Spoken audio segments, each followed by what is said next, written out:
Então, na verdade, o que eu quero com vocês hoje é trabalhar essa questão que envolve a identidade, né? O ser humano, a identidade, o que é, quem é, né?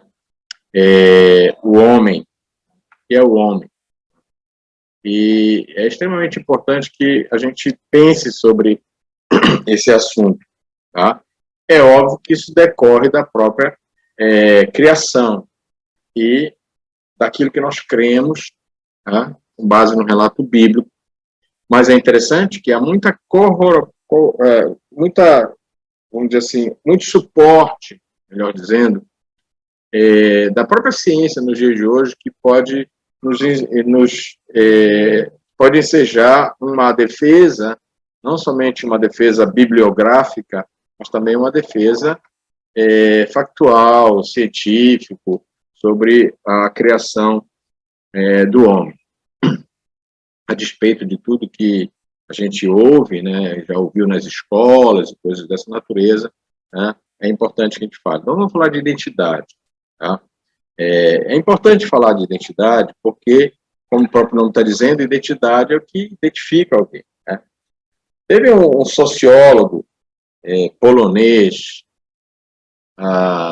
chamado Zygmunt Bauman, faleceu agora em 2017, esse homem. Ele, nos seus estudos, né, nós dizemos que nós vivemos na sociedade pós-moderna, né? Uma sociedade que, num certo sentido, quebrou o conceito da modernidade, aquela questão que envolvia as coisas mais estáveis, as coisas que eram mais assertivas, né? Então, esse é o modelo da sociedade do nosso tempo, da pós-modernidade. E quando o Zygmunt Bauman ele vislumbrou essa ideia, ou seja, esse conceito de pós-modernidade, certo? Ele disse, olha, é interessante porque tem um autor cristão chamado Rubem Amorese, num livro dele chamado Icabod, ele fala um pouco sobre isso. Ele até ironiza essa expressão pós-modernidade. Certo? Como é que é o pós-moderno? Né? Porque modernidade é aquilo que a gente vive, né? Então, existe um pós-hoje? Essa pergunta do Amorese, que não é muito diferente daquilo que Bauman constatou. Certo? E aí, para ele não se referir, usar uma expressão, essa expressão pós-moderno, pós-modernidade, ele usou a expressão modernidade líquida. Né? Não sei se vocês já ouviram falar, né, dessa ideia. Alguém já ouviu falar de Zygmunt Bauman? Eu não. Pois é. Não se surpreenda que a gente vai trazer algumas coisas aqui do dia a dia, do cotidiano, porque são essas coisas que nós enfrentamos na sociedade que nós vivemos hoje. Aí como é que a gente trabalha isso no conceito e nas ideias daquilo que as escrituras falam sobre isso? Né? Então, o que Zygmunt Bauman percebeu? Certo? Então, ele para definir esse mundo pós-moderno, ou pós-modernidade, ele trouxe um outro termo chamado modernidade líquida, certo? Que era um conceito que ele defendia como o retrato da nossa sociedade atual, né? Que, no fundo, a sociedade que a gente vive dissolveu as instituições, certo? Dissolveu as autoridades, os costumes tradicionais, certo? E, dessa forma, vamos dizer assim, diluiu também a noção de identidade. Tá? E, naquilo que ele pôde estudar, certo? Ele percebeu que a identidade, como se percebe nos dias de hoje, ele chama que é uma identidade fluida, né? E autodefinida. Então, daí surgiu um conceito que chamou de identidade líquida. Preste bem atenção nas ideias. Certo? Então, ele chamou de identidade líquida. Bem, se o pós-moderno é o moderno líquido, então, certo? Nós podemos dizer que a identidade também, certo? É uma identidade que é fluida.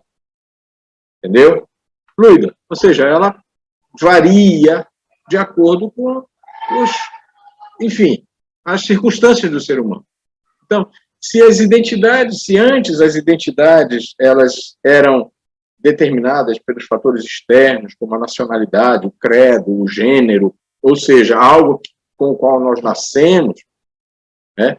Nessa modernidade líquida, certo? Tá? A identidade cabe às pessoas construí-las. Pensou? E, consequentemente, construir a partir disso a relação das comunidades, certo? Uma vez que a própria ideia de identidade nasceu dessa crise de pertencimento, as dificuldades dos homens de se relacionarem no mundo dito pós-moderno, tá? Que acentuou o privatismo. O que é o privatismo? Aquela história, olha, peraí, né? Dá licença, tá? Dá licença, tá? Você já ouviu isso, né? Alguém chega, pastor, por exemplo, chega lá com o irmão que está meio pisando na bola, vai tomar, vamos dizer assim, vai exortar o irmão e dizer, não, assim, dá licença, pastor, certo? Isso aqui é assim que eu vejo, é assim que eu creio, é assim que eu entendo, né? Já aconteceu com você? É possível, se não aconteceu, mas é bem possível que você já tenha visto situação dessa natureza no seu cotidiano, né? A verdade é a minha verdade. E assim vai, né? Então, essa crise, né, ela gerou esse conceito de identidade líquida, ou seja, uma identidade que se desconstrói e você constrói da forma como você achar mais interessante. Né? Então, vejam como a nossa sociedade ela vai também trazendo essas ideias para que a gente possa, enfim, né, desvirtuar o próprio conceito da criação de Deus, né? Ou o propósito da criação de Deus. Né? Não é estranho isso. Tá? Eu mandei recentemente para algumas pessoas o resultado de uma pesquisa que foi publicada recentemente nos Estados Unidos, falando sobre a relação das pessoas na sociedade americana em relação a conceitos como Deus, a palavra, né, o ser humano. E uma das coisas que aparece bem acentuada na sociedade americana, e isso não é diferente na maioria das sociedades, no Brasil também, com certeza não é diferente, certo? É o fato de que a maioria das pessoas, certo? Uma quantidade significativa de pessoas nos Estados Unidos, né, ela concorda com a afirmação de que, por exemplo, a identidade de gênero é uma questão de escolha. Tá? Inclusive, 37% dos evangélicos norte-americanos concordam com essa expressão. Tá? A identidade de gênero é uma questão de escolha. Tá? Você escolhe o que você quer ser. Né? Mesmo sabendo que as escrituras afirmam categoricamente que Deus criou, certo? Objetivamente, tá? Homem e mulher, né? A sociedade desses tempos pós-modernos, ou nessa sociedade líquida, tá? Ela entende que não há problema. Né? Não, essas coisas que nós entendíamos no passado não mais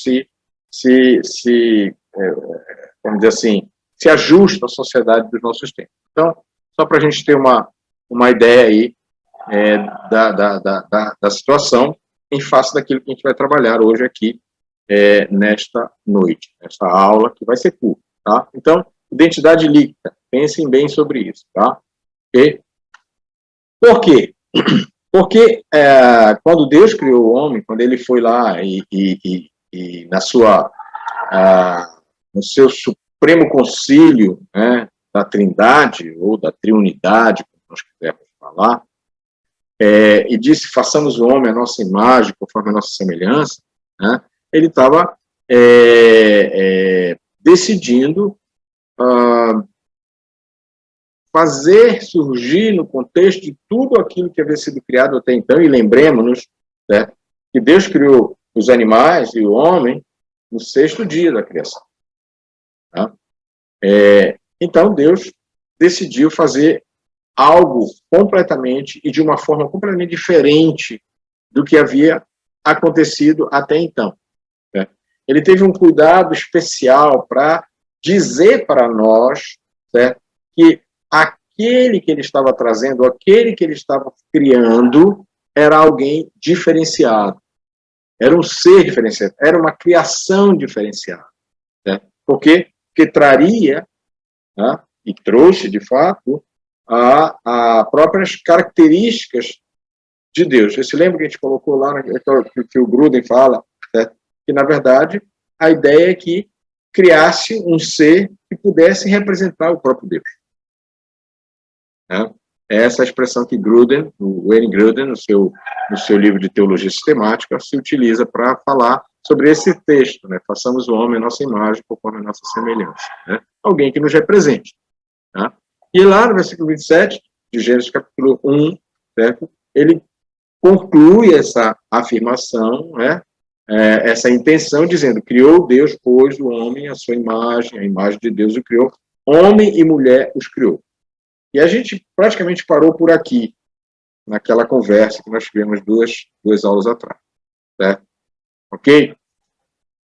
Alguma pergunta sobre essa questão de identidade líquida, modernidade líquida e o ato criativo de Deus aqui, que a gente está fazendo a relação já, começamos a fazer uma relação sobre isso? É hora de perguntar. Não se preocupe não, que vocês não vão fazer nenhum trabalho de pesquisa sobre o Bauman, não, tá?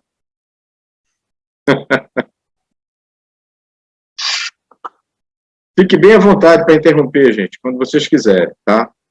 Pode ficar à vontade, tá? Pois bem, então,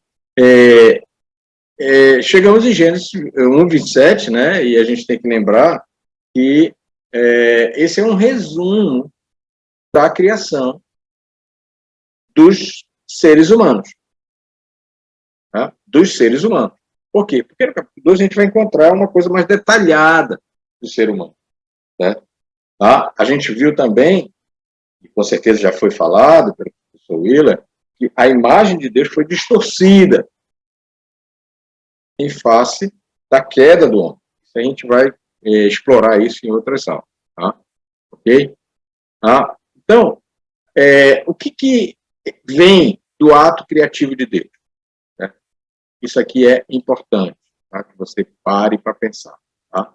Então, quando Deus criou o homem, né, ele se utiliza de algumas expressões no hebraico que vão dar uma perfeita noção do que nós queremos explorar hoje para falar sobre identidade.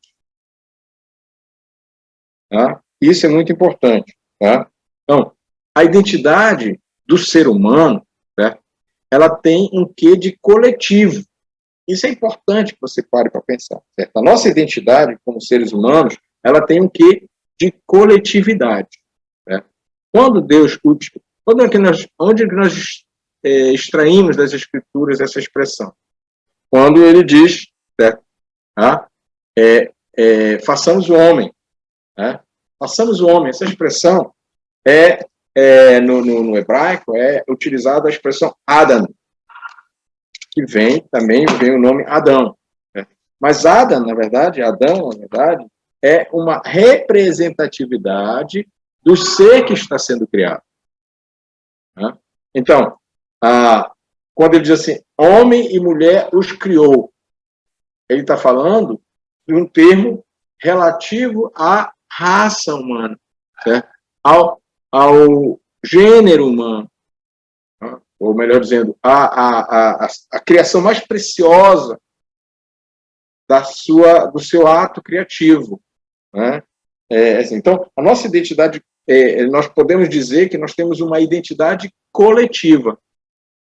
Homens e mulheres, nós somos humanos.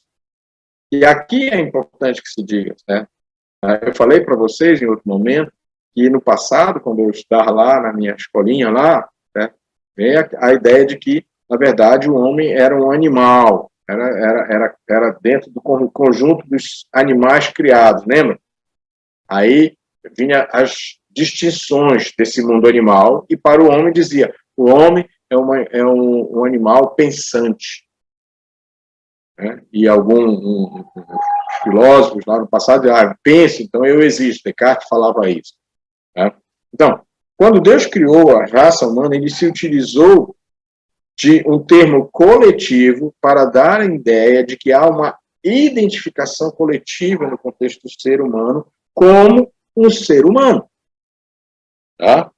Então, ele diz que ele usa o termo homem em Gênesis aqui, que foi citado para nós, façamos o homem, como um significado geral, ou seja, a raça humana, o ser humano.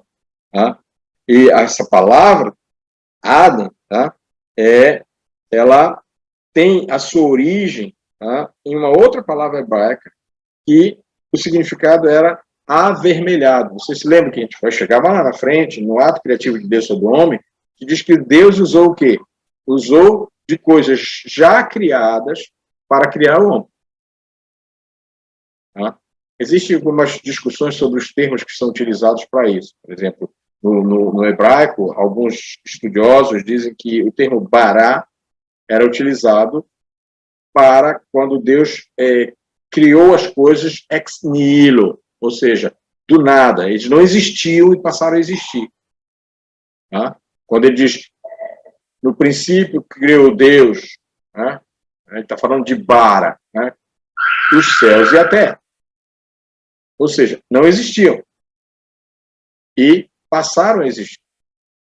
Tá? Pela sua palavra. Agora, existe um outro termo hebraico que é utilizado para expressões quando façamos, né, que é asa, e tem a ver com a capacidade criativa no sentido transformacional daquilo que já existia. E o homem, no certo sentido, é o produto do barro, ou da terra. Por isso a expressão Adam traz essa conotação de avermelhado. Você se lembra o nome do Brasil vem de quê? Qual Brasil? Vem de uma árvore nativa que foi chamada de pau-brasil, lembra? Tá? Então, é mais ou menos assim aqui. Certo? Então, eles viram a árvore, pau-brasil, e identificaram como ela era abundante na terra, então eles disseram, essa terra vai se chamar Brasil. E a folha, professor, e a folha dela também tem verde e amarelo também nas folhas dela. Sim. Tá? Então, isso é muito importante. Estou fazendo uma analogia aqui à utilização do termo. Por quê? Porque a terra é assim, essa substância meio que vermelha.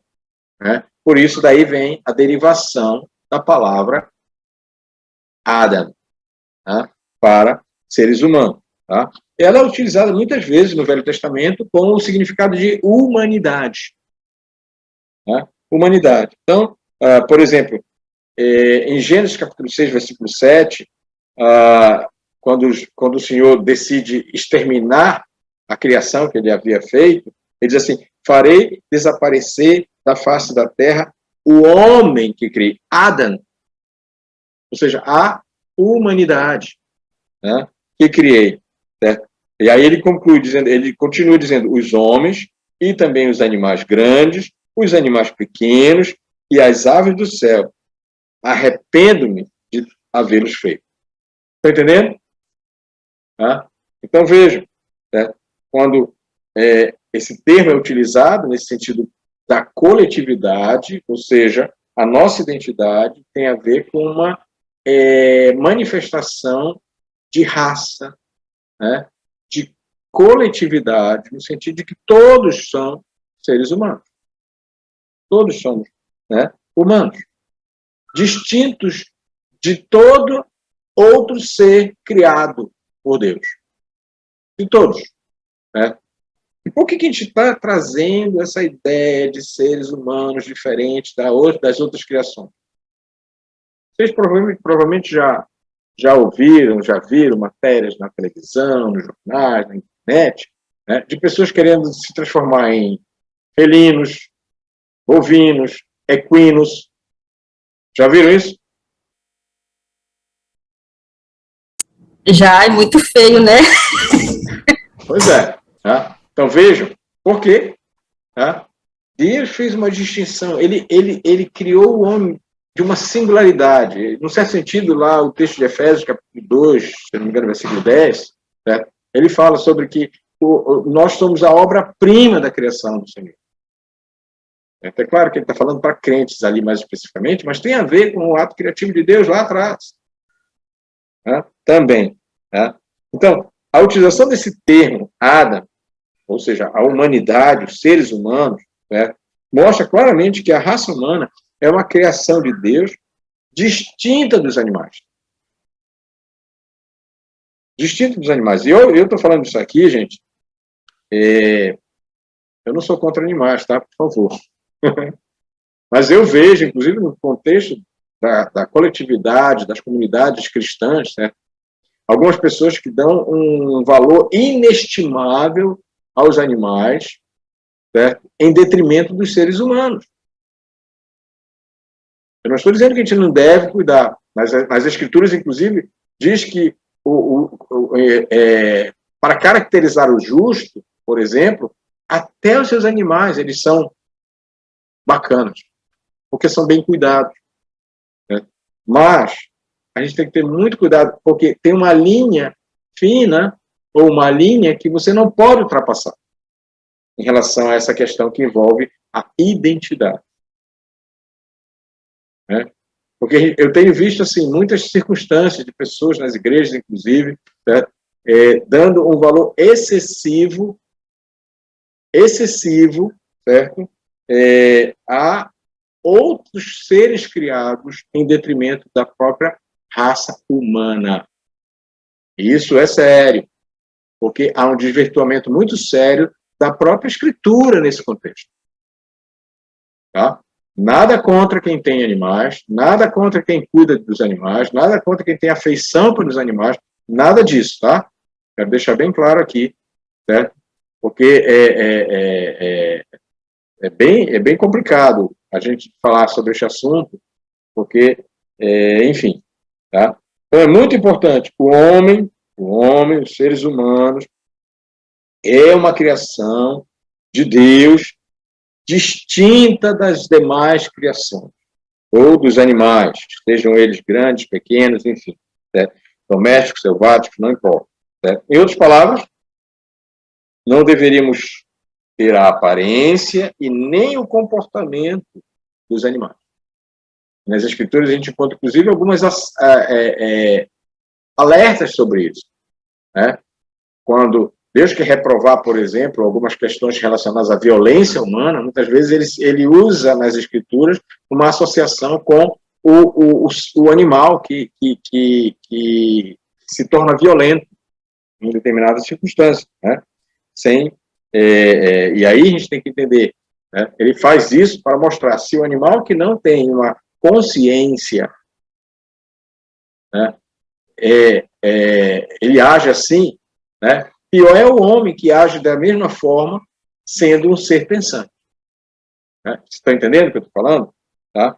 Então, nós deveríamos viver como seres humanos, obviamente, criados à imagem e semelhança de Deus. Certo? Tá? Enfim. Tá? Então, a primeira coisa que eu quero chamar a atenção nessa questão que envolve essa trabalho de pensar na identidade. O que é o ser humano? É esse conceito de raça humana. É uma identidade coletiva. Certo? Eu sou humano, como você é, como aquele homem que está lá nas ruas da cidade também é. Certo? O prisioneiro, certo? O mendigo, certo? O rei, enfim. Né? Então, esse é o primeiro ponto. A segunda coisa que nós encontramos no texto bíblico lá de Gênesis, capítulo 1, versículo 27, certo? Passamos o homem, conforme a nossa imagem, aí fez Deus, pôs o homem, a sua imagem, homem a sua semelhança, certo? Homem e mulher os criou, tá? E isso é outra terminologia importante para a gente pensar em uma outra variação da própria identidade.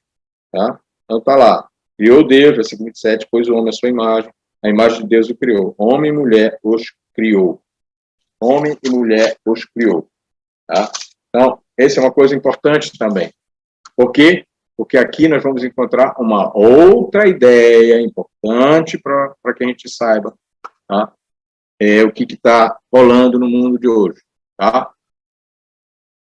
Deus criou homem e mulher. Esses são os termos, as terminologias do hebraico para traduzido para homem e mulher. Na verdade, né, se a gente fosse usar a tradução mais adequada, seria macho e fêmea. Tá? Sacar para homem, macho, negeba para fêmea ou a mulher. Tá? Então, esse é um outro ponto importante, tá? Que tem a ver com a nossa identificação como indivíduos. Tá? Como indivíduos. Né? Nós, seres humanos, também temos particularidades individuais. Nós somos indivíduos. Tá? Se a gente for pensar assim com um pouco mais de preciosidade, ou preciosismo até, alguns vão dizer, tá? Nós somos únicos. Né? Você é único, eu sou único. Tá? Além de sermos um grupo distintivo, distinto dos organismos vivos, ou seja, o conceito de coletividade, que nós falamos há pouco, tá? Há também uma diferença distintiva entre os próprios seres humanos. Ou seja, primeiro, nos distingue dos demais seres criados. No segundo viés da nossa identidade, traz essa diferença que há entre o próprio ser humano, ou no contexto do próprio ser humano. Tá? Ou seja, homem e mulher. Macho, fêmea. Homem e mulher. Tá? E aqui a gente está entrando numa seara, para a sociedade dos nossos tempos, meio estranho, meio perigosa, né? Para alguns. Tá? Então, o verso 27 fala, homem e mulher os criou. Tá? Essas duas palavras significam, basicamente, masculino e feminino. Tá? Por que a gente pode dizer isso? Porque lá em Gênesis, capítulo 6, versículo 19, tá? Gênesis 6, 19, quando, no prenúncio do dilúvio, depois que a arca foi construída, Deus disse, olha, tá? Ele deu uma ordem para Noé. Lá no versículo 19 diz, faça entrar na arca um casal de cada um dos seres vivos. Opa! Só que ele não parou aqui. Olha só. Faz entrar na arca um casal de cada um dos seres vivos. Né? Porque, lembra da identidade líquida, que a gente falou há pouco? Tá? Hoje, na sociedade, quando fala de casal, né? Pode ser qualquer coisa. Não é verdade? Mas o texto bíblico não parou por aí. Ele usou exatamente as mesmas palavras lá de Gênesis, capítulo 1, versículo 27. Macho, sacar, e fêmea, negeba. Tá? Para conservá-los vivos com você. Perceberam? A distintividade que Deus colocou no seu ato criativo, ele criou os seres humanos, mas ele criou os seres humanos com distinção entre um gênero e outro. Tá? Então, a nossa identidade, segundo o relato bíblico, então, né, como seres humanos, pode ser encontrado apenas nas formas de homem e mulher.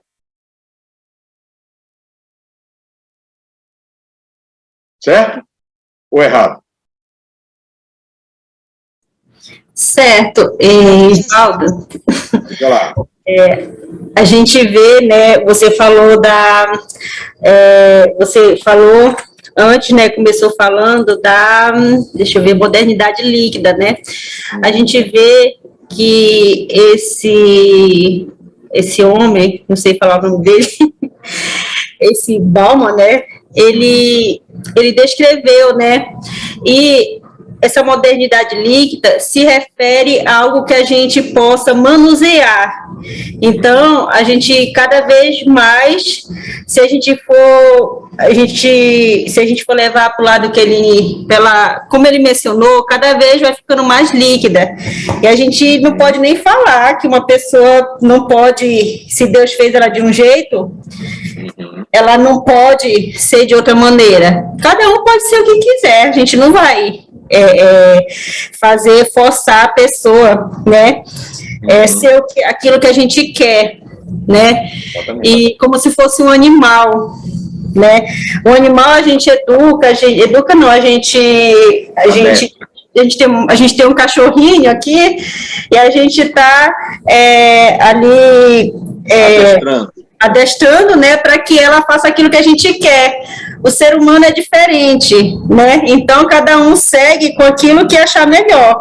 Mas Deus fez o homem e a mulher. Ele pode se transformar de qualquer jeito, mas se Deus fez o homem e a mulher, ele pode se transformar, por exemplo, aquele citando um nome, eu não vou citar o nome, mas tem várias pessoas, um bem famoso agora que se transformou num homem, né?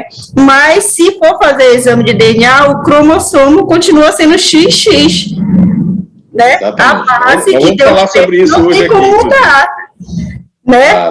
Então não se transformou o cromossomo, a base continua aquilo que Deus fez. Exatamente. Muito boa a sua inserção aqui, viu? É a Cacau que está falando, né? Isso mesmo. Ah, legal. É bom se identificar quando pegar aí, porque eu não estou vendo vocês, tá? Ok? Mas olha, tá? Como eu disse, e a Cacau reforçou agora mesmo, certo? Tá? Os seres humanos, conforme o relato bíblico, certo? Só pode ser encontrado nas formas de homem e mulher. E existe uma razão para isso. Tá? Tem a ver com a própria constituição herdada da parte de Deus. Ou seja, Deus possui muitos atributos e alguns deles foram repassados aos seres humanos. Tá? Outros não. Tá? Por exemplo, a eternidade, tá? A gente sabe, Deus é eterno, nós não, fomos criados. Nós tivemos um início. Deus nunca teve um início. Ele sempre existiu. Certo? Então, por ter criado a sua imagem e semelhança, ele distribuiu dos seus atributos características e capacidades pessoais. Né? Onde, para quem? Nas duas únicas formas básicas criadas. Macho e fêmea. Masculino e feminino. Tá? Então, encontramos nas páginas da Bíblia muitas dessas características, capacidades pessoais de Deus que foram dadas às mulheres e aos homens. Tá? Por exemplo, geração de filhos. A gente vai entrar nessa seara que a Cacau mencionou. Por quê? Porque gerar filhos é uma capacidade de Deus. Tá? Lá em Tiago, capítulo 1, versículo 18, diz assim: por sua decisão, ele, Deus, nos gerou pela palavra da verdade para que sejamos como os primeiros frutos de tudo o que ele criou. Tá? Ele está fazendo uma associação na geração. Né? E aqui tem vários aspectos da geração. Tem a geração física, natural, certo? E tem a geração da família de Deus também. Então, gerar filhos é uma capacidade de Deus dada aos seres humanos. Tá? E vamos lembrar, sozinhos, o homem não gera sozinho e a mulher não gera sozinho. Por quê? Porque é impossível. Tá? São necessários os dois para que isso venha a acontecer. Tá? Então, é importante que a gente faça essa ressalva aqui. Tá? O conjunto dos seres humanos deveria refletir perfeitamente a imagem e semelhança de Deus. Tá? Então, essas características que a gente herda, que envolvem moral e outras coisas mais, certo? Inclusive a capacidade geracional, certo? Eram aspectos que deveriam ser evidenciados da parte dos seres humanos sobre a pessoa do Senhor, do nosso Deus, o Criador. Certo? São por meio dessas similaridades e diferenças que nós encontramos a nossa identidade pessoal. Tá? A nossa identidade pessoal. Tá? E aí, uma outra coisa que a gente poderia citar, e aqui eu me uso do material do Adalto Lourenço, ele escreveu um livro, Gênesis 1 e 2, muito interessante, vocês poderiam adquirir. Tá? Gênesis 1 e 2. O Adalto Lourenço é um físico, né? Ele dá muitas palestras sobre criacionismo, né? Enfim. Tá? Por Deus ter criado o ser humano à sua imagem e semelhança, como masculino e feminino, não podemos pensar que Deus tenha característica de homem e de mulher. Olha só essa ressalva que é importante fazer. Certo? Se a gente for observar nas Escrituras, nós vamos ver que quando Deus se reporta sobre ele mesmo, ele sempre está falando de gênero masculino. Já perceberam isso? É importante que a gente lembre. Tá? Mas atributos dele foram colocados tanto para o homem quanto para a mulher. Por exemplo, a questão moral. Não é só o homem, o macho, que tem essa característica. A mulher também. Certo? Ok? Enfim, tá? Se a gente for mais aprofundadamente lá para o texto de Gênesis capítulo 2, nós vamos ver um relato detalhado da criação do ser humano e da mulher, né? Embora que muitos não considerem essa narrativa como um fato, né? Como um mito. Né? Inclusive, nessa pesquisa que eu mencionei há pouco, quando se fala da Bíblia, né?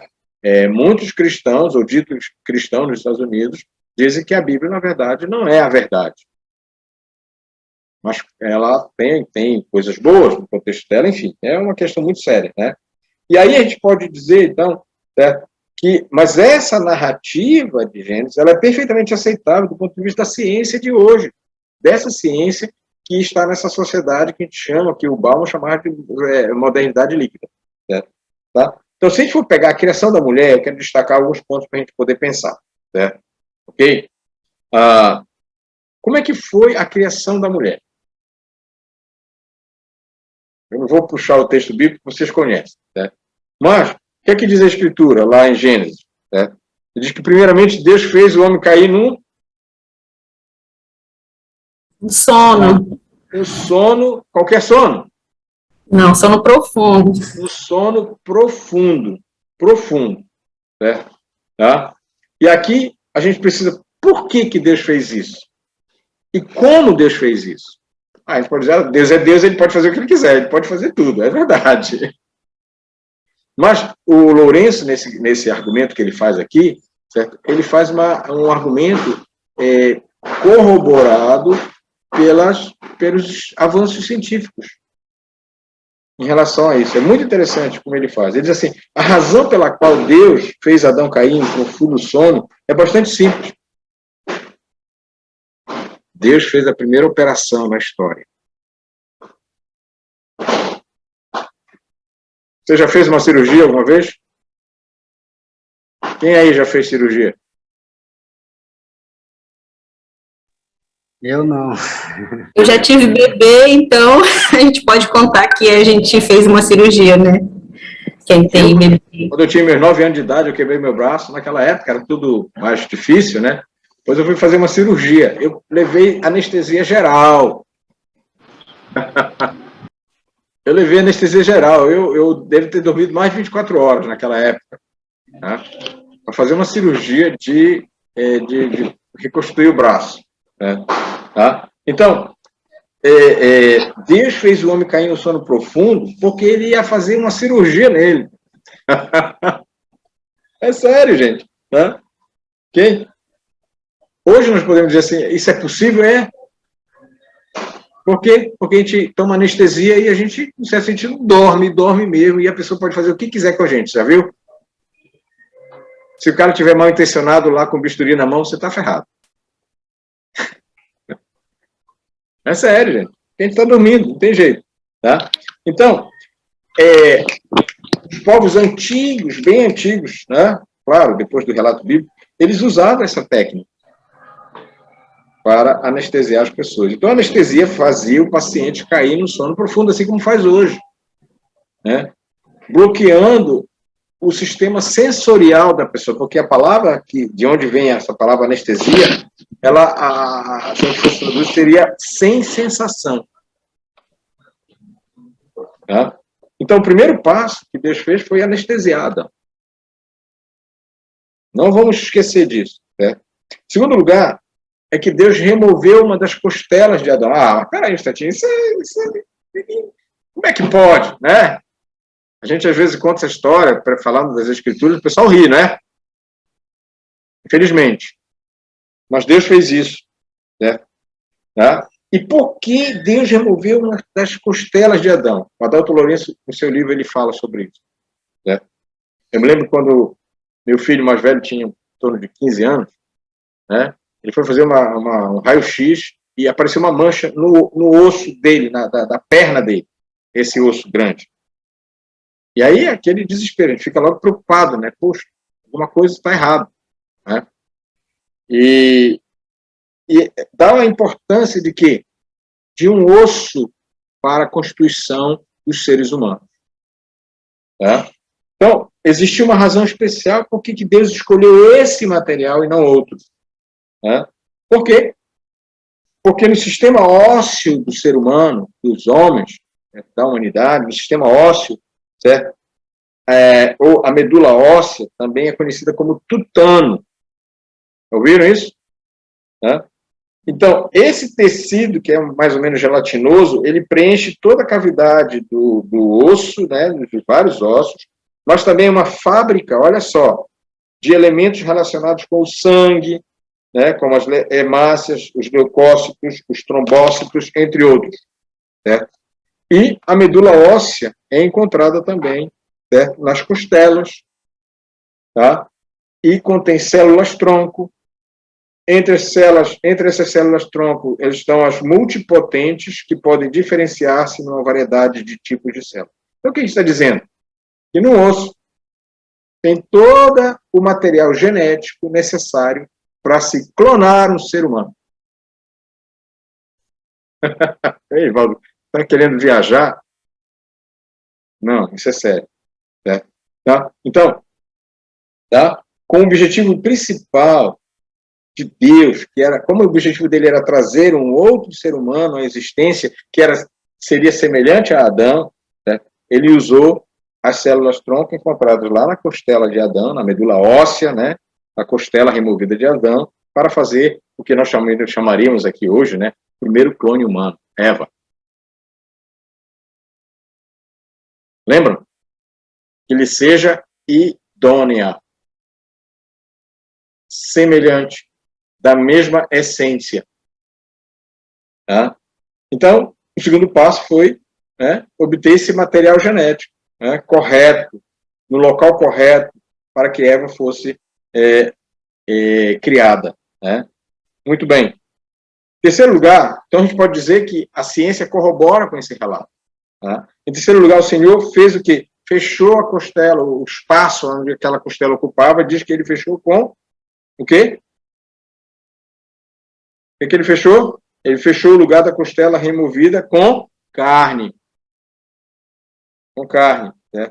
E aí ele fala, o Adalto fala que cirurgias de reconstrução e correção, conhecidas como cirurgias plásticas, são realizadas na Índia desde os anos 800 a.C. Né? É um procedimento muito comum, esse tipo de cirurgia é de autotransplantação. Né? E esse tipo de cirurgia é utilizado frequentemente para minimizar ou eliminar as deformidades físicas, enxertando, né, elementos. Então, é isso que Deus fez. Certo? Então, o terceiro passo foi Deus se utilizar desse processo para eliminar qualquer deformação física em Adão, né, decorrente da remoção daquela costela que havia sido tirado cirurgicamente por Deus. Né? Em quarto lugar, obviamente, Deus transforma aquela costela, certo? E traz uma mulher, ou prepara uma mulher, certo? Então, a gente não vai aqui tecer mais muitos comentários sobre isso, certo? Mas nós podemos dizer que Adão foi o doador e Eva foi o novo ser vivo clonado. Né? Mas aí tem um ponto. Né? Tá? O quarto passo tem a ver com uma coisa muito importante, que é produzir um ser semelhante a ele. Né? O procedimento genético, na verdade, segundo o Adalto, está cientificamente correto. Tá? Em quinto lugar, então, Deus transforma esse material genético masculino em material genético feminino. E aqui entra aquilo que a Cacau mencionou há pouco. Tá? Olha só. Tá? Os seres humanos do sexo masculino, eles têm um par de cromossomos, né, que chamam de XY. Não é isso, Cacau? XY. Isso mesmo, Tá? mesmo. Okay? Os seres humanos do sexo feminino só têm XX. Ok? O cromossomo Y humano possui cerca de 60 milhões de pares de base. Ele é passado de pai para filho. É por isso que a gente diz que a definição do sexo de uma criança é transmitida pelo homem. Entenderam? Tá? O cromossomo X humano possui de cerca de 153 milhões de pares, né? Sendo que a mãe possui o par de cromossomo XX e o par XY. É fácil perceber que é o material genético do pai que determina o sexo da criança. A mãe contribui apenas com um dos dois cromossomos, X, que ela possui. Já o pai pode contribuir tanto com o cromossomo Y quanto com o cromossomo X. Pois então, né, o que aconteceu? Adão foi criado com o par XY, e ele era do sexo masculino.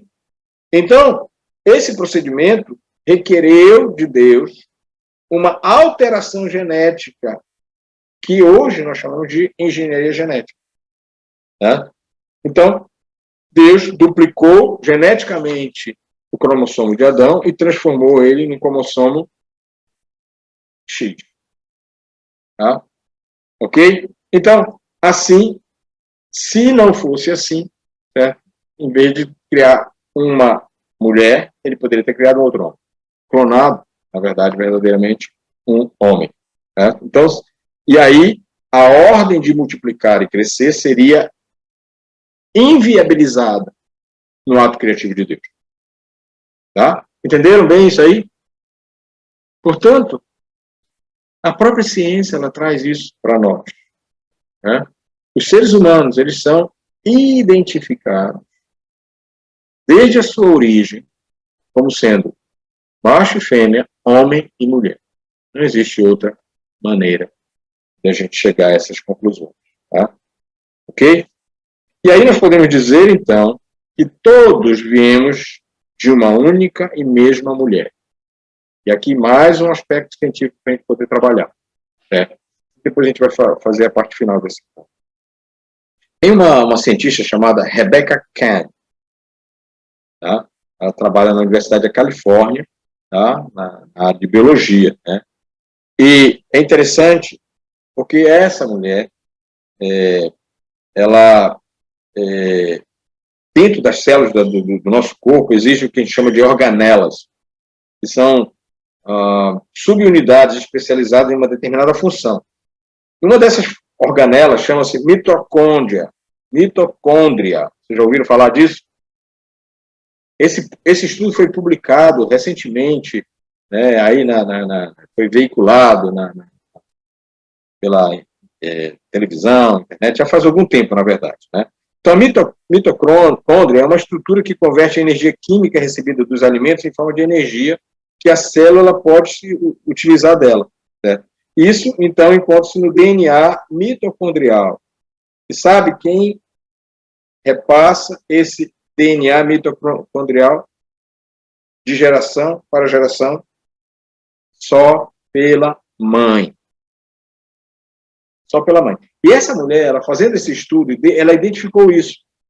E aí, certo? Ela ampliando o seu estudo, ela chegou a vamos dizer, ela foi voltando no tempo, né? Utilizando essas técnicas de ciência, tá? E ela chegou à conclusão, certo?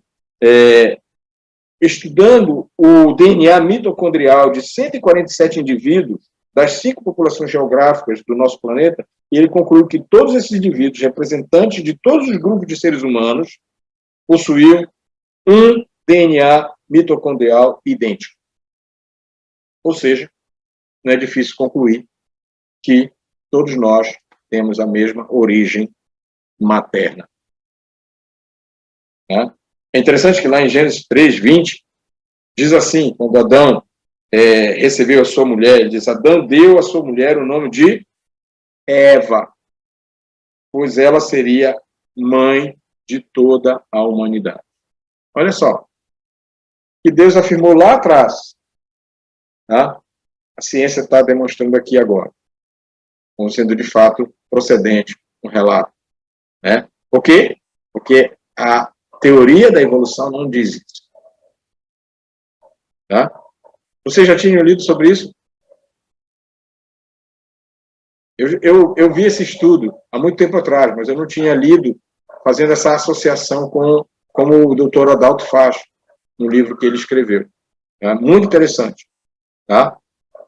Obviamente, se todos viemos de uma única mulher, tá? É óbvio concluir que também todos viemos de um único homem. Tá? A gente não precisa nem muito avante, porque uma coisa se complementa e traz referência para as outras. Certo? Então, assim como a mulher transfere unicamente o mitocondrial, certo? O homem transmite o cromossomo Y, certo? De geração para outra geração. Portanto, se isso é encontrado nas suas gerações, obviamente nós teremos, então, podemos chegar à conclusão que nós temos a mesma ascendência. Tá? Então, é importante que nós pensemos sobre isso. Tá? E aí a gente começa a destrinchar algumas conclusões sobre o ato criativo de Deus. Certo? Primeiro, certo? O homem foi criado com uma capacidade intelectual privilegiada. Não preciso nem avançar muito. A Bíblia diz que ao homem foi colocado, trazido os animais para que ele pudesse nominá-los. E nominar os animais exigia um exercício mental bem interessante. Por quê? Ele deveria escolher um nome que pudesse identificar aquele animal. Certo? Portanto, certo? Adão, nós podemos dizer que ele era perfeito fisicamente, moralmente, intelectualmente e também espiritualmente. Tá? Se a gente fosse analisar só a parte intelectual de Adão, a gente ia poder discorrer muita coisa sobre isso aqui, que não é o nosso objetivo hoje. Tá? Mas, diz a palavra de Deus lá em Gênesis, tá? Quando Deus formou todos os animais, mas ele trouxe ao homem para que ele desse o nome, e ele fez isso. Tá? E, obviamente, não foi diferente quando ele deu o nome à sua esposa, a Eva. Tinha um sentido etimológico que permitiu que ele pudesse identificar e dizer, não, o nome dela vai ser esse. Por quê? Por causa disso, disso e disso. Portanto, a gente pode dizer que, intelectualmente, Adão não era nenhuma pessoa de baixo QI. Tá? Enfim, nós vamos aí, podemos viajar aí numa série de palestras sobre essas questões que, obviamente, não vem ao caso agora. Né? Ok? Alguma pergunta até aqui? A gente vai passar para um outro ponto da nossa identidade. Bem, então, como fomos criados, homem e mulher, à imagem de Deus, né, o que nós podemos extrair desse processo criativo de Deus? Eu vou usar aqui, certo? O material do Gruden.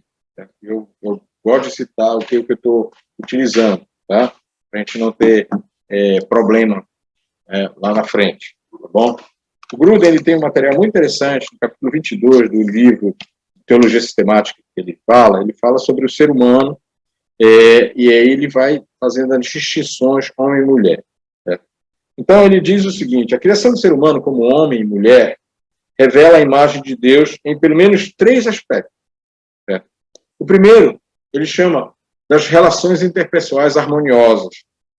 Tá? O que significa isso? Certo? Deus não criou os seres humanos como pessoas isoladas. Eu me lembro quando eu estava na Alemanha com o Alberto, o pastor Alberto, ele deu uma palestra reforçando um dos pilares da nossa identidade como igreja. Né? Ele falou sobre as relações pessoais bíblicas. Né? E, na sua introdução, ele começa dizendo que o homem não foi feito para ser só, para estar só. Ele foi feito para relacionamento. Né? Isso, e aqui eu não estou falando, porque a gente pega esse texto muitas vezes, essa ideia, e o homem tem que casar. Né? Calma. Tá? O homem foi criado para relações interpessoais, harmoniosas. Essa é a expressão que Gruden se utiliza. Tá? Ok? As pessoas, como seres humanos, né, elas foram criadas não para viver isoladas. Né? Tem os programas aí na TV paga, né, que a gente encontra lá, Isolados no Alasca. Né? Eu gosto dessas coisas. Mas é interessante também como a solidão afeta essas pessoas. Não sei se vocês assistem esses programas. Né? Como a solidão afeta essas pessoas. Né? Então, ao nos fazer a sua imagem, ele nos criou de forma que pudéssemos alcançar uma unidade interpessoal de várias formas, tá? Em todos os modos de sociedade humana. Ou seja, tá? Os antiquíssimos filósofos, eles diziam que o homem é um ser gregário, ou seja, um homem que quer estar interagindo um com o outro. Tá? Então, é por isso que os psicólogos, eles falam muito sobre a gente estar muito atento com a criança, por exemplo. Se ela está muito arredia, se ela está muito solitária e tal, eles dizem, olha, te preocupa com isso, porque pode ter alguma coisa errada aí. Não é isso que dizem? Né? Então, essa unidade interpessoal pode ser especialmente profunda na família, mas também na igreja, por exemplo. Né? Entre o homem e a mulher, nessa atual era, nesse atual momento, por exemplo, a unidade interpessoal atinge a sua expressão mais plena no casamento, em que o marido e mulher se tornam, em certo sentido, duas pessoas em uma. Né? Lembra lá de Gênesis? Portanto, deixa o homem pai e mãe, se une a sua mulher, tornando-se os dois uma só carne.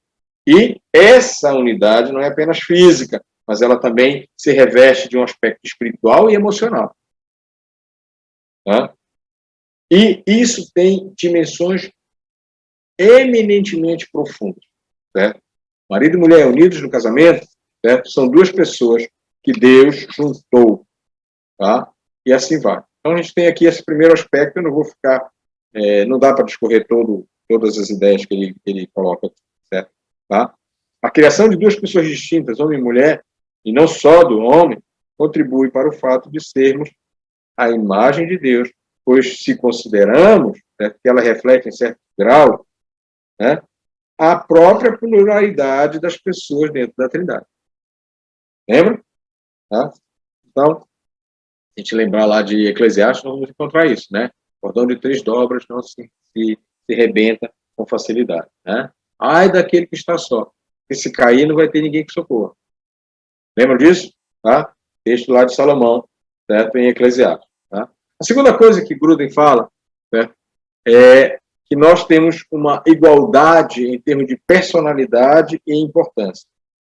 Tá? A gente já está caminhando para o final do nosso tempo aqui. O tempo voa, né, Ricardo? Tá? Então, o segundo aspecto é a igualdade em termos de personalidade e importância. Esse é um outro problema muito sério na nossa sociedade em relação a homem e mulher. Principalmente com o advento do... Lembra? Modernidade líquida, identidade líquida, tá? Isso faz surgir uma série de movimentos contrários às escrituras, né? Entre eles alguns que são exageradamente preocupantes, como, por exemplo, o feminismo. Né? Igualdade em termos de personalidade e importância, e aqui é bom ressaltar isso, para deixar claro que homem e mulher, em termos de personalidade, a sua natureza, certo? E também da sua importância, eles não são diferentes. Né? Assim como os membros da Trindade, né, eles são iguais, né, mas agem de uma forma distintas, né, no contexto dessa unidade, tá? Também homens e mulheres foram criados por Deus nesse sentido, iguais da sua importância e da sua personalidade. Tá? Quando Deus criou o homem, ele diz assim, homem e mulher os criou à sua imagem. Portanto, certo? Não foi só o homem sacar, tá? Entenderam? O macho foi criado à imagem e semelhança de Deus. A mulher também. Vamos esquecer disso. Certo? Tanto homem quanto mulheres refletem o caráter divino. Tá? Isso é extremamente importante. Significa que nós devemos enxergar os aspectos do caráter de Deus uns nos outros. Lá no Novo Testamento nós vamos encontrar essa afirmação. Tá? Não há grego, não há judeu, não há homem, não há mulher, lembra? Em Cristo. Tá? Ok? Se somos igualmente a imagem de Deus, então certamente homens e mulheres são igualmente importantes para Deus e igualmente valiosos para Ele. Isso é relevante dizermos aqui. Tá? Temos igual valor perante Ele por toda a eternidade. Tá? Ok? A gente tem que excluir, nesse contexto, orgulho ou inferioridade. Né? Orgulho, tá? Aquele que se acha superior aos outros. Inferioridade é aquele que diz, não, peraí, eu sou tão coitadinho. Não. Essas duas coisas têm que se aproximar de forma que haja equilíbrio, né? No sentido de que reflitam igualmente essa natureza. Tá? Se Deus nos considera iguais em termos de valor, então isso resolve a questão, querido. Pois a avaliação de Deus é o verdadeiro parâmetro do valor pessoal por toda a eternidade. Tá? E aí, lá em 1 Coríntios, nós vamos encontrar algumas coisas que são meio polêmicas, nós não vamos trabalhar aqui hoje, certo? Sobre as orientações de Paulo em relação ao homem e mulher. Tá? Paulo, ali, não nega, certo? Que a mulher foi criada à imagem de Deus. Tá? Ele não está dizendo essas coisas, mas ele está dizendo agora que há uma terceira coisa importante para a gente pensar, que há diferenças entre homens e mulheres que devem refletir no modo como elas se mostram, e também nos homens como eles se mostram. Tá? Enfim, tá? Nós podemos falar muitas coisas sobre essa relação. Não dá para a gente fazer em 20 minutos, 40 minutos. Mas observe, em relação à igreja, por exemplo, né? Lá, Jeremias, citando lá Atos, lá 2,17, quando ele fala sobre os dias futuros, certo? Ele diz, derramarei o meu espírito sobre a carne, sobre toda a carne, vossos filhos e vossas filhas profetizarão, até os meus servos, e sobre as minhas servas derramarei o meu espírito naqueles dias e profetizarão. Vejam, não há distinção. Não há distinção. O Espírito Santo é derramado como novo poder sobre a igreja, e homens e mulheres recebem os dons de ministrar de modos admiráveis. Né? Os dons espirituais são distribuídos a todos os homens e mulheres, começando lá no Pentecostes. Claro que a gente vai ver algumas particularidades aí, extremamente importantes, que nos distinguem, certo? Não em identidade, nem tão pouco em termos de personalidade, e muito menos em termos de importância, mas de papéis e autoridade. Esse é o terceiro aspecto que Gruden menciona, certo? Tá? Homem e mulher, uma imagem de Deus, que tem relações interpessoais harmoniosas, tem igualdade em termos de personalidade e importância, mas com diferenças de papéis e autoridade. Certo? A relação entre a Trindade e a liderança masculina no casamento, por exemplo, entre os membros da Trindade houve igualdade de importância, personalidade e divindade por toda a eternidade. Mas sempre houve diferenças de papéis entre os membros da Trindade. Deus Pai sempre foi o Pai, se relacionou sempre com o Filho, como o Pai se relaciona com o seu Filho. Embora os três membros da Trindade sejam iguais em poder e todos os outros atributos, o Pai tem a autoridade mais elevada. Ele exerce um papel de liderança entre os membros da Trindade. Papel esse que nem o Filho nem o Espírito Santo tem.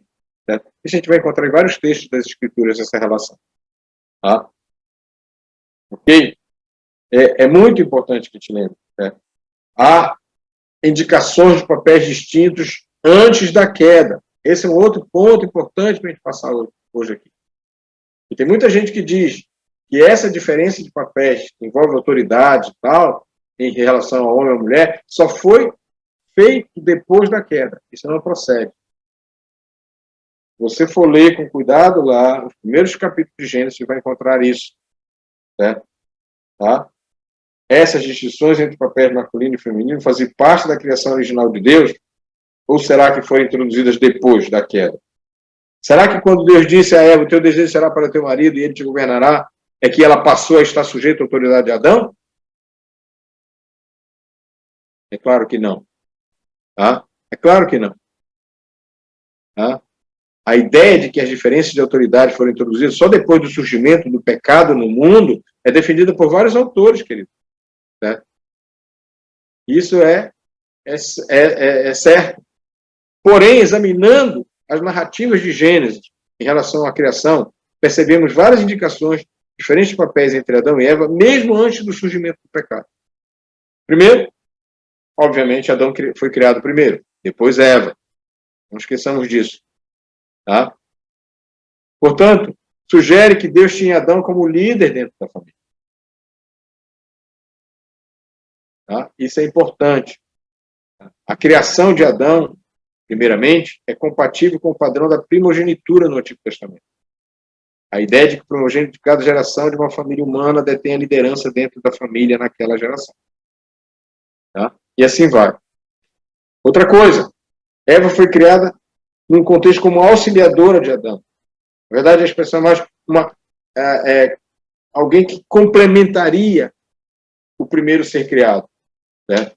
Ok? Far-lhe-ei uma auxiliadora, que lhe seja de mesma natureza, tá? Que seja idônea. Tá? Paulo dá ênfase nesse versículo, tá? Lá em 1 Coríntios capítulo 11. Tá? Então, não se deve supor aqui, né, uma sugestão de importância menor, tá? Ou que existe uma subserviência, mas que existe uma diferença de papéis desde o início. Né? Recentemente, alguns autores têm negado que a criação de Eva como auxiliadora conveniente para Adão indique alguma diferença de papel e autoridade, pois a palavra auxiliador é muitas vezes usada no Antigo Testamento para designar alguém com maior ou mais poderoso do que aquele que é auxiliado. Tá? É claro que traz essa conotação, certo? Mas tá? A palavra auxiliador é usada no Antigo Testamento para designar o próprio Deus que auxilia seu povo, por exemplo. Tá? Portanto, a gente tem que ter cuidado com a utilização desse tipo de terminologia. Tá bom? Tá? Outra coisa, Adão deu nome a Eva, a importância para ela. Deus chamou o homem a raça humana e não a mulher. Tá? Deus chamou Adam, não Eva. Ok? Tá? Outras questões que nós podemos enfrentar. Tá? Então, na verdade, a maldição que Deus coloca naquele exemplo, né, depois do pecado, certo? Ela inseriu uma distorção nos papéis anteriormente colocados para Adão e Eva. Tá? Ok? Ela foi anuviado aquelas coisas lá. Certo? Ou seja, aquilo que era claro ficou complexo. Certo? E aquilo que se era para o bem, para que houvesse harmonia, tá? Nas relações interpessoais, com o pecado, essa harmonia foi prejudicada. Tá? No castigo que Deus impôs a Adão e Eva, ele não introduziu novos papéis ou novas funções para eles, mas simplesmente ele agravou a dor e a distorção nas funções já previamente estabelecidas. Lembram? O líder, agora você vai ter que suar para comer. Certo? Então, essas questões são importantes que a gente levante aqui para falar das diferenças de papéis. Certo? E aí, certo? A gente pode avançar um pouquinho no tempo e vai chegar à conclusão que a redenção de Cristo, na verdade, ela reafirma essa ordem da criação. Ou seja, se está correta a argumentação precedente, ou seja, aquilo que nós dissemos até aqui, sobre essa distorção, certo, dos papéis na queda, então seria de esperar que nós encontrássemos no Novo Testamento a reversão dos aspectos dolorosos do relacionamento resultante do pecado e da maldição. Tá? Seria de esperar que em Cristo a redenção incentivasse as esposas a não se rebelar contra a autoridade do marido e estimulasse também os maridos a não impor autoridade com aspereza, como é a realidade que a gente vive na sociedade de hoje. E não só de hoje, mas também do passado. Tá? Ok? Então, seria muito interessante que a gente pudesse ver isso. Né? Então, nós podemos chegar à conclusão que, na verdade, esses papéis foram estabelecidos no ato criativo e não pós-queda. Pós-queda. Tá? É muito importante. Tá?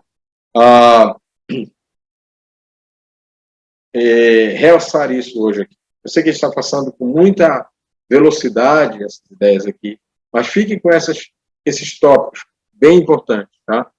A relação, o homem e a mulher foram criados à imagem de Deus para relações interpessoais harmoniosas, né? Há uma igualdade em termos de personalidade e importância entre ambos.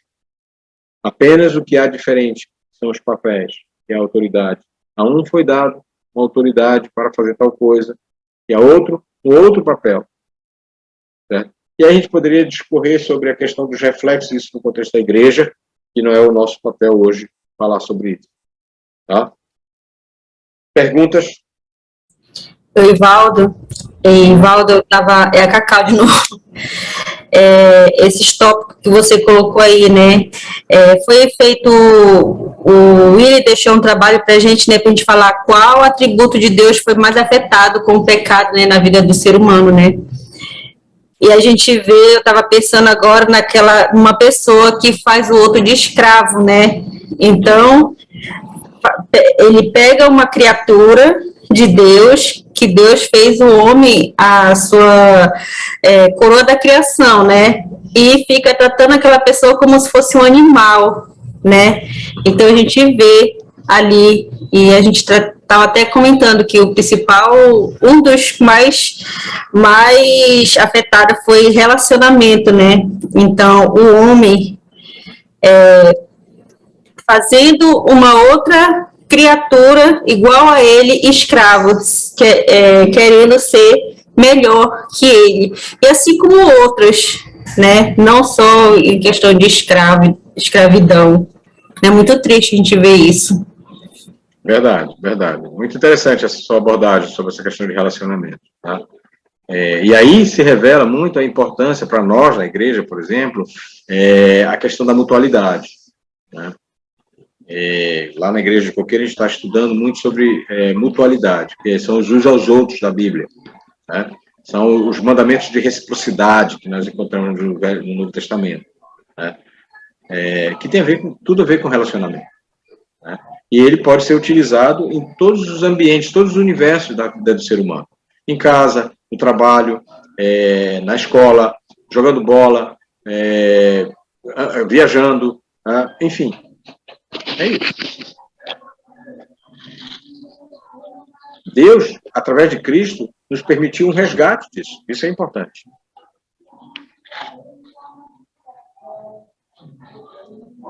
Outro comentário, pergunta? Tem que ver que hoje o próprio homem, né, atual, ele reduziu muito o homem, né, conceito que Deus criou, tão maravilhoso como a gente está vendo aí, e reduziu a quase nada, né? Foi distorcido a criação de Deus, né? Sim. Outra coisa que me chamou a atenção também, que Eva, o nome dela significa, né, mãe dos seres humanos, né? E que foi dado por Adão, né? Sim. Dado por Adão de acordo com aquilo que ela ia ser mesmo, né? Que ela já era e ia ser também, né? Sim. Me chamou a atenção aí, essa conexão aí, que eu achei maravilhosa. O que tu estás falando, auxiliadora, é muito interessante. Auxiliadora, né? Isso. Ah, tá. É interessante porque a degradação do gênero... Olha só, preste bem atenção. Estava lendo nessa pesquisa que eu mencionei, certo? É que cada vez mais se consolida um conceito de que o ser humano é eminentemente bom. É verdade. E aí, quando você começa a pensar assim, certo? O conceito de pecado vai ruindo no meio da sociedade, certo? E é interessante porque, certo? Porque o próprio ser humano, certo? Que dentro do conceito que a gente tem visto na sociedade líquida que a gente vive, certo? É eminentemente bom, certo? Ele se presta a fazer as coisas mais loucas que alguém pode fazer, certo? E, detalhe, vamos pensar na nossa sociedade atual, certo? A profusão de fatos dessas naturezas, né, contrárias a esse princípio de relacionamento, de importância única ou igual, certo? Entre outras coisas, está fazendo com que a sociedade realmente entre numa espiral muito, muito, muito difícil, certo? E aí surgem expressões do tipo, olha, me perdoe, não fique ofendido que eu vou falar aqui, do tipo assim, quanto mais eu vejo, eu vejo, ou eu interajo, ou eu tenho contato com o ser humano, mais eu gosto dos animais. Já ouviu essa expressão? E algumas pessoas replicam isso, certo? Num certo sentido, é uma realidade vivida pelas pessoas, sim. Por quê? Porque o ser humano está cada vez mais degradado.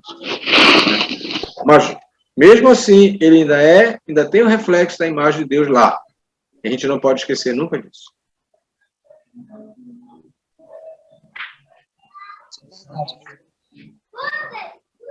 Essa semana, o Augusto Nicodemos colocou essa questão, né, que algumas pessoas falam, quanto mais eu conheço o homem, mais eu amo os animais, né? Porque o animal, a gente pode treinar ele a ser como a gente quer, mas o ser humano não, né? Aí que a gente vai amar, colocar em prática o amor verdadeiro, assim como Deus nos amou, né? Exatamente. Isso é o diferencial. E eu sempre digo lá na igreja que eu frequento, certo? O amor, ele é eminentemente lógico e racional. Pode até, depois a gente pode conversar sobre isso. Mas que definição é essa tua, Ivaldo, de amor? Eu digo, amor é eminentemente lógico e racional. Ou seja, ele tem que ser intencional. Tem que ser intencional. O amor de Deus pelos homens, pelos seres humanos, foi intencional. Quando ele diz que a gente tem que amar como ele nos amou, a gente não pode fugir dessa realidade.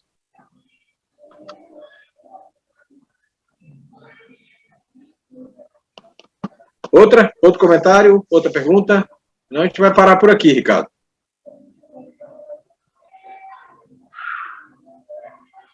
Então, gente, olha, obrigado pela participação aí. Eu sei que tem muita informação, às vezes, num só pedaço de tempo, né? E sem o material de suporte para a gente estudar, né?